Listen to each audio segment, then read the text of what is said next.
Et yo tout le monde, j'espère que vous allez bien, moi ça super. Aujourd'hui on se retrouve pour une toute nouvelle vidéo. Et ça va être la review, mais pas d'un objet de collection cette fois-ci, ça va être la review d'un salon.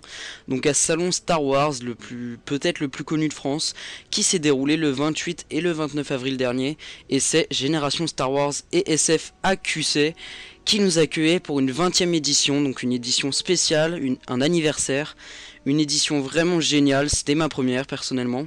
Et pour une 20e, j'ai été séduit. Et pour une première aussi, j'ai été très séduit. Donc on va parler de tout ce qui est stand, association, acteurs et cosplay. Et on va commencer par tous les stands, parce que là vous pouvez les voir à l'image.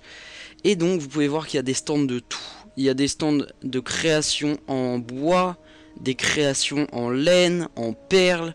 Il y a aussi des stands tout simplement de personnes qui revendent leur collection, des stands de revendeurs spécialisés, comme là vous pouvez voir plein de Sideshow et de Gentle Giant, avec aussi plein de figurines Hasbro. Il y a vraiment de tout dans ce salon et c'est ce qui m'a aussi comblé. On peut trouver vraiment des perles dans ce salon, comme dans tous les autres salons si on cherche bien. Mais là vous pouvez voir par exemple le Gentle Giant du Rancor, qui est quand même assez rare aujourd'hui et difficile à trouver. Bon, il a un prix certes, 450 €, il faut les débourser. Je l'ai pas fait parce que tout simplement je ne les ai pas, mais il faut vouloir les sortir. Pareil, il y avait le TIE Fighter Vintage Collection de Dark Vador de 1980. Il y a vraiment des perles. Sinon, au niveau du reste des stands, on peut aussi trouver les stands caritatifs des associations, comme là la Tombola, donc la Tombola qui nous permettait de financer, on va dire ça comme ça, de financer le projet de QC, c'est-à-dire de financer l'installation du salon, le fait de pouvoir permettre l'entrée gratuite à ce salon, car oui c'est gratuit. Et donc c'était 1 € le ticket de tombola et vous aviez directement un lot. On peut voir par exemple qu'il y avait le Black Series de Kylo Ren, le sabre, donc quand même des lots assez importants et d'autres un peu moins. Mais voilà, c'était pour aider et c'est sympa. Et sinon il y a les associations un petit peu plus sérieuses qui organisaient des concours comme la Forge de Nico, qui est un créateur, un forgeron de sabres laser, donc de bonne facture tout de même, qui organisait un concours à 5 € la participation, qui revenait pour les hôpitaux de Vichy et donc pour les enfants hospitalisés. Et le concours consistait à savoir le temps de conception d'un sabre, et on pouvait gagner le sabre en question, donc quand même d'une valeur de plus de 400 € le sabre. Après sinon il y a les stands des sites internet connus ou des associations regroupant un petit peu leur collection ou leurs collectionneurs. Comme le bien connu Planet Star Wars, Mint Inbox ou encore Star Wars Universe. Il y a aussi les artistes, donc les dessinateurs comme Ringo Art, dont j'ai pu prendre une reproduction d'un Dark Vador qui va s'afficher à l'écran pour vous. Donc vraiment une très grande artiste. Sinon il y a aussi beaucoup d'autres dessinateurs et artistes qui font vraiment du bon taf.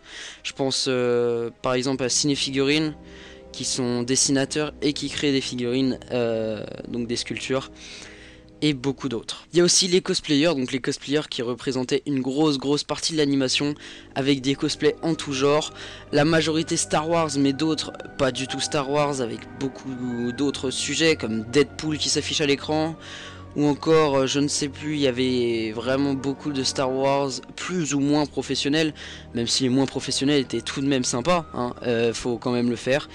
Donc il y avait Boba Joe qui était supra professionnel, qui est venu nous réconforter malgré le mauvais temps, donc sous la pluie. Donc le Boba Joe qui était vraiment incroyable. Je pense aussi au Chewbacca de la Rebelle Légion, qui est incroyable avec le C3PO dans le dos, et d'autres qui s'affichent à l'écran qui sont vraiment sympas. Sinon sur ce salon aussi on avait les conférences qui ont assuré l'animation du salon. Donc les conférences, on a pu avoir une conférence de Star Wars Universe, on a eu les concours, donc les quiz. D'ailleurs je suis arrivé 2e au quiz, j'étais un petit peu dégoûté, il y avait un buste Star Wars Gentle Giant de Dark Vador à gagner que je n'ai pas, donc un petit peu dégoûté mais très content pour le gagnant. Il y avait aussi les 2 conférences Planet Star Wars, donc les 2 jours. Donc la Planet Star Wars Han Solo, donc qui venait sur le thème de Solo Star Wars Story, donc on parlait du spin-off qui va arriver. Et sur, il me semble, si je me rappelle bien, les parcs, voilà, les parcs Star Wars et Disney qui vont se faire en Amérique et en France, qui petit à petit sont en train de se concrétiser. J'aimerais revenir justement sur Planet Star Wars, que j'aimerais remercier grâce à leur autographe de John Boyega qui était à gagner, et avec ma chance je suis très fier, je l'ai gagné donc à la convention sur Solo. Oui, j'ai gagné un autographe de Boyega, oui c'est le Graal. Sinon, comme aux autres éditions, il y avait les acteurs, donc là on était bien servi niveau casting. Donc à part l'autographe de John Boyega qui était en exemplaire unique, on pouvait avoir un autographe de 4 personnes, donc un autographe de Gerald Home qui joue T-Sec et un Mon Calamari, mais j'ai pris le T-Sec, je le trouve beaucoup plus emblématique dans ce rôle. Sinon il y avait aussi Aiden Cook qui joue Two Tubes dans Rogue One, donc le personnage avec ses 2 tubes qui a été surnommé ainsi sur le tournage. Il y avait aussi John Morton qui joue le copilote de Luke, donc Dak, dans l'Empire Strike Back, dans tout simplement le Snow Speeder. Et enfin, l'actrice la plus emblématique, je pense, c'est Caroline Blackiston, donc Mon Mothma, qui est quand même un personnage emblématique de Star Wars.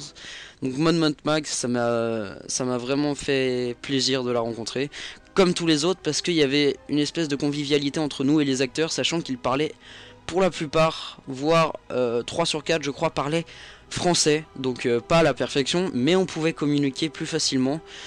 Sinon Aiden Cook, je crois, qui était le seul qui ne parlait pas extrêmement bien français, avec qui on a quand même pu communiquer en anglais, hein, il était assez compréhensible et compréhensif, parce que des fois l'accent français n'aide pas les Américains. Et donc pour cette fin de vidéo, j'aimerais faire quelques dédicaces.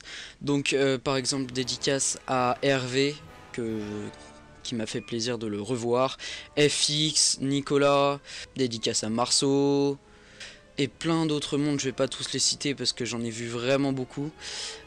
Aussi grosse dédicace à The Max Rebo Collection et à son père qui nous ont covoiturés, on peut dire ça comme ça, qui ont été nos pilotes. Merci à eux, le lien de sa chaîne sera en description.